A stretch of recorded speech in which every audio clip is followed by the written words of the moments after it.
So what happens when a 19th century philosopher's super bleak worldview crashes head-on into a modern-day therapist's very personal crisis? Well, we're about to find out.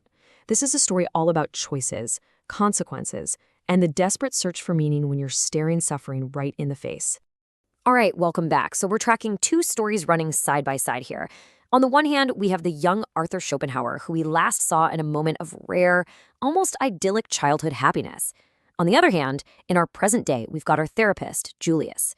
His therapy group has just been thrown into a spin by a new member, Philip, right at the exact moment Julius is steeling himself to face his own mortality. Okay, so let's start with Schopenhauer and a choice he made as a teenager that would literally define his entire philosophy. So what was this impossible decision? Imagine this. You're 15 and your dad offers you this absolutely diabolical deal. You can have a priceless, once-in-a-lifetime grand tour of all of Europe. Sounds amazing, right? But here's the catch, and it's a big one. You have to promise right then and there to give up your dream of becoming a scholar. Instead, when you get back, you're locked into a grueling business apprenticeship. It was experience versus intellect, right now versus the future. Years later, Schopenhauer himself would write about this kind of dilemma. It's almost like he saw his dad's offer as this really harsh but true lesson about life. For everything you say yes to, you have to say no to something else. Every choice you make means shutting the door on all the other possibilities. So what does a 15-year-old do? Of course he takes the trip. Who wouldn't? But here's the thing. This was no fun-filled backpacking adventure. Oh no.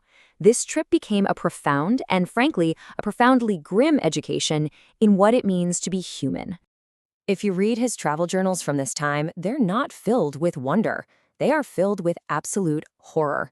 In Westphalia, all he saw were starving beggars.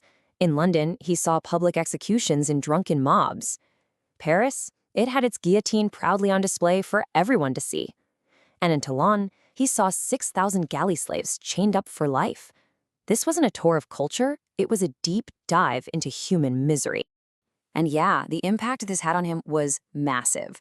Schopenhauer himself basically drew a straight line from this journey to his life's work. He even compared his awakening to the Buddha's. The prince who finally leaves the palace and sees sickness, old age, and death for the very first time. The seeds of his entire pessimistic philosophy were planted right there, on that trip.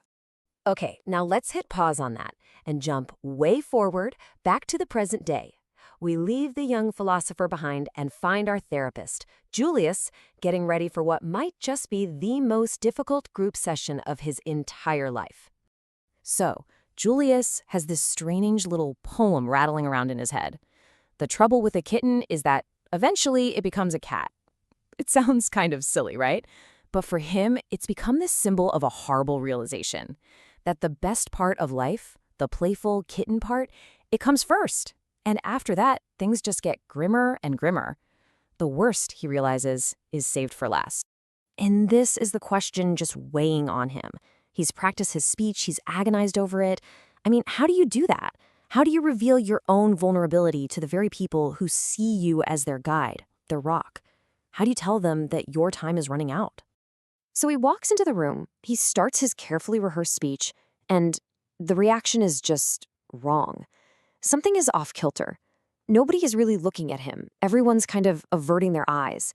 The whole atmosphere is just weird. It's not shock. It's not concern. It's just uncomfortable. He feels like he's not connecting at all. And then the awful truth comes out. He's been scooped. Philip, the newbie, has already told the group that he has cancer. The huge, personal, terrifying moment Julius had been building up to, it's just been stolen from him. He feels totally blindsided, just scooped on his own life story.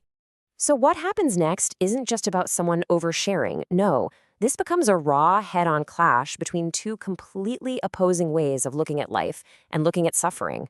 Now, from the group's point of view, Philip wasn't trying to be a monster.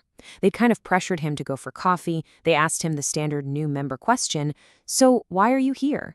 And his story just naturally led to explaining how Julius had contacted him because of the diagnosis. He even handed out medical pamphlets about melanoma. For him, that was helping, providing information. Then Philip tries to offer some philosophical comfort. He brings up this idea from the philosopher Spinoza, this concept of looking at things from the aspect of eternity.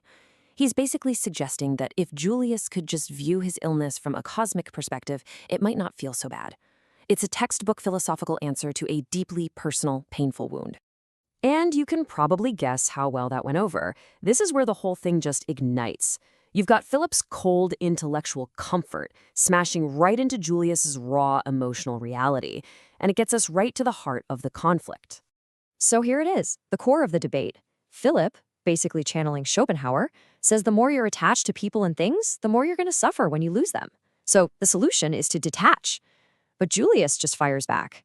For him, avoiding attachments just to avoid pain, well, that's not a recipe for a good life. It's a recipe for being only partially alive. And that really leaves us with this huge, unresolved question. When you're facing the end of your life, what's the right move? Do you go the philosopher's route and detach to minimize the pain? Or do you go the therapist route and hold on even tighter to the people you love, accepting that the pain is just part of the deal? Yeah, there's no easy answer to that one, is there? For more explainers that dig into these kinds of big questions through stories like this, make sure to follow us.